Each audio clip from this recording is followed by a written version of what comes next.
પણ જો મરણ પથારીએ પણ એ જાગી જાય તો ભગવાનનું નામ લે તો એનું કલ્યાણ થઈ જાય.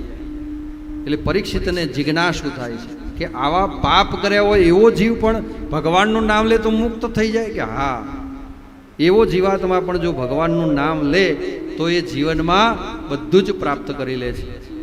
તો કે એવી કોઈ કથા છે કે જેને આખી જિંદગી પાપ કર્યા હોય ને એમાંથી મુક્ત થયો હોય? તો કે હા, એવી કથા છે અજામિલની. અજામિલ નામનો એક બ્રાહ્મણ હતો, ખૂબ જ વિદ્વાન અને ખૂબ પોતાની જ્યોતિષ વિદ્યા વેદોની અંદર પારંગત, અને એ પોતાનું ગૃહસ્થ જીવન ખૂબ સારી રીતે ચલાવી રહ્યો હતો. પણ એકવાર એ કર્મકાંડ કરીને આવતો હતો ને એને તરસ લાગી, તો એક ઝૂંપડી જે છે ત્યાં આગળ પાણી પીવા માટે ઊભો રહે છે ને એ કોઈ દેખાતું નથી. એટલે ઝૂંપડીમાં નજર કરે છે તો ત્યાં એક રૂપજીવિકા હોય છે, એ પરપુરુષ કોઈ પુરુષ હોય છે એની સાથે જે કહેવાય વ્યભિચાર કરતી હોય છે ને વ્યભિચારની અવસ્થામાં આ જે અજામિલ હોય છે એમને જોઈ લે છે.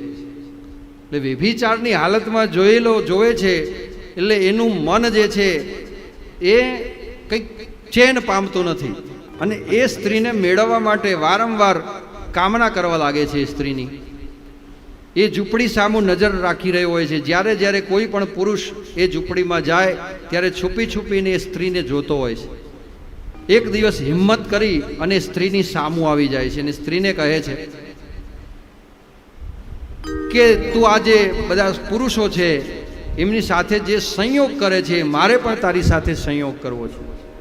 સ્ત્રી કહે છે કે મારી સાથે સંયોગ કરવો હોય તો ધન જોઈએ, ધન હોય તો મારી સાથે સંયોગ થાય. અને એ સ્ત્રીના મોહમાં આ અજામિલ નામનો બ્રાહ્મણ એવો આવી જાય છે કે જેટલું પણ ધન કમાઈને લાવે પોતાના ઘરે આપે નહીં ને સીધો એ સ્ત્રી પાસે જતો રહે ને સ્ત્રીમાં ધન વેડફવા લાગે છે. અને સ્ત્રીની માયાજાળને મોહ એવો લાગે છે કે સ્ત્રીને એ બાંધી લે છે કે તારે ક્યાંય જવાનું નહીં, તારે મારી પાસે જ રહેવાનું, તારી જે જરૂરિયાત છે હું પૂરી કરીશ.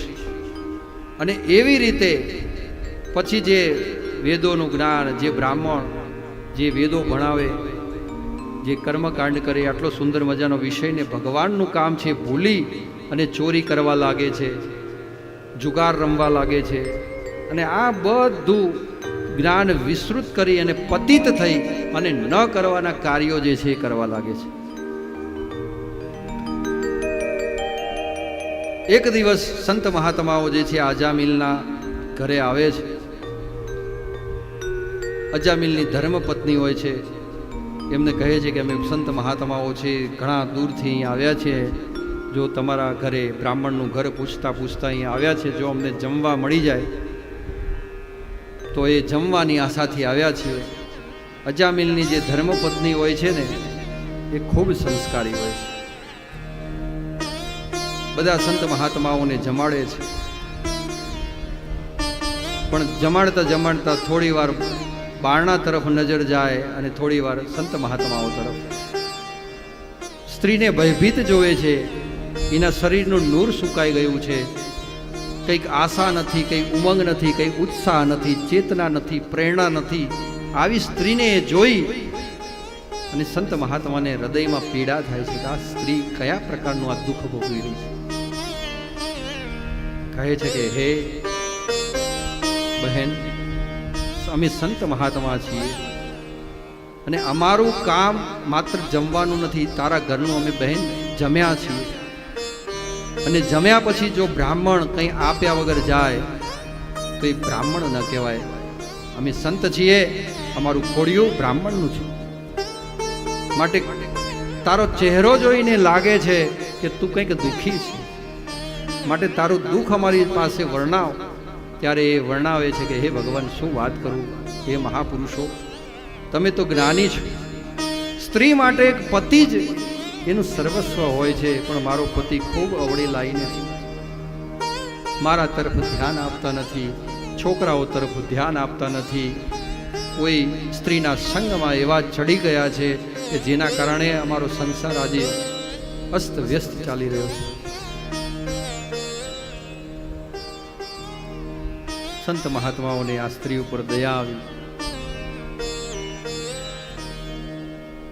સંત મહાત્માએ પોતાની દિવ્ય દ્રષ્ટિથી જોયું અને એ સ્ત્રીને કહ્યું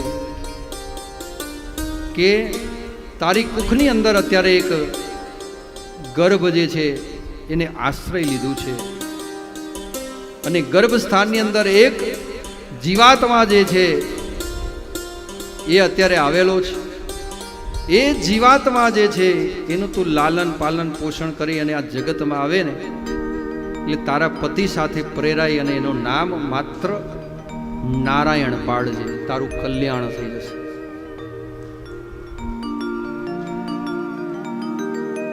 એટલે ત્યાં સુધીમાં અજામિલ આવે છે. અજામિલ તો આ બધા સાધુ સંતોને જમાડે એટલે ઘણું બધું એની પત્નીને બોલે છે, સંત મહાત્માઓને પણ ઘણું બોલે છે. ને અજામિલને આ બધા ઋષિમુનિઓ સારું જ્ઞાન આપે છે કે જો અજામિલ, તું પાપના માર્ગે છે, બ્રાહ્મણ છે, તો તારું કર્મ શું હોવું જોઈએ?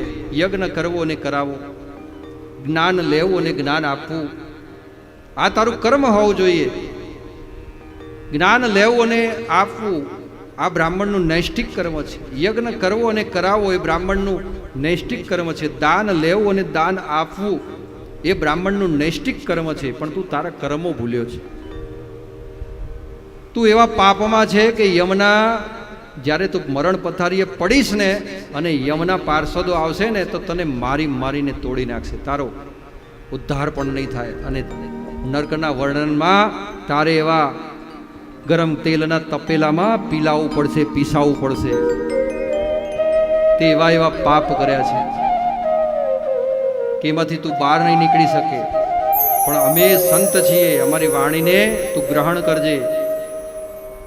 તારી પત્ની ગર્ભવતી છે અને એને બાળક આવવાનું છે, તો અમે તને કહીએ છીએ કે એ બાળક આવે એનું નામ જ તું નારાયણ પાડજે, તો તારા પાપો જે છે ને એ બળીને ભસ્મ થઈ જશે અને કંઈક તારો ઉદ્ધાર થશે. માટે અમારે વધારે ના માને તો કંઈ નહીં, પણ અમને વચન આપ. તું બ્રાહ્મણનો દીકરો છે ને બ્રાહ્મણનો દીકરો વચનનો પાક્કો હોય. માટે અમારા હાથમાં હાથ આપીને તું વચન આપ કે તારા દીકરાનું નામ તું નારાયણ પાડીશ.